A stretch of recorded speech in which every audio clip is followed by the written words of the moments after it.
Alright, let's get straight into the wild world of synthetic identity where science fiction meets financial crime, and the numbers are as shocking as the story itself.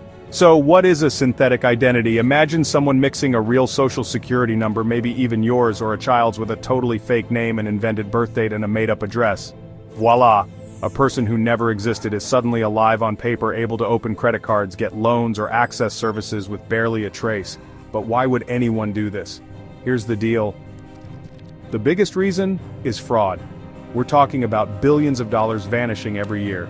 Synthetic identity fraud is now the fastest growing financial crime in the US, according to the Federal Reserve. In fact, in 2023, it made up a staggering 85% of all credit card fraud losses.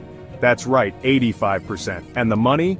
Global losses from synthetic identity fraud topped $6.1 billion in 2023, say the analysts at Javelin Strategy and Research.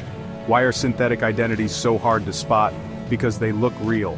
Fraudsters blend real data, often stolen in data breaches like Equifax, with fake details.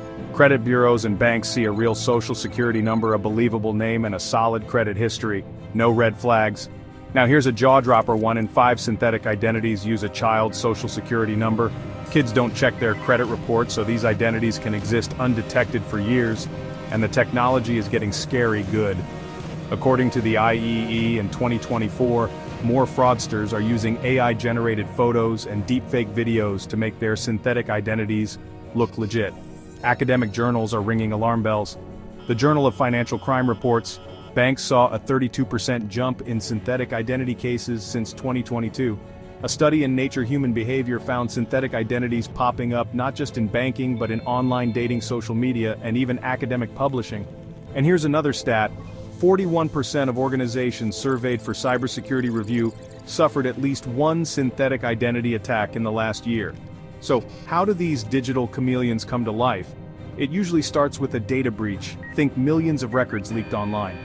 Next, fraudsters blend stolen data with made-up info, sometimes using AI to whip up fake faces or forge documents. They don't just go for a quick score, they nurture these fake identities, building up credit-paying bills, and then, bam, a big bust-out, maxing out loans and disappearing. Banks aren't standing still.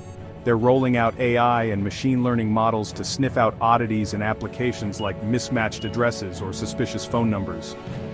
Biometric checks like facial recognition are on the rise, but deepfakes are getting better too, making this a high-tech arms race.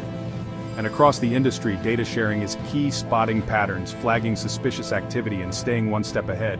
So, next time you hear about identity theft, think bigger. Synthetic identity is data's dark double life, built from facts and fiction, hiding in plain sight and always evolving. The assembly of public facts can be imperfect. This is not an advice. 60 Sec University class, Nonder 140, offered by Layprove.com, source of Silphium Garum remake of ancient Roman sauce. Latest scientific info, distrust, revise, subscribe.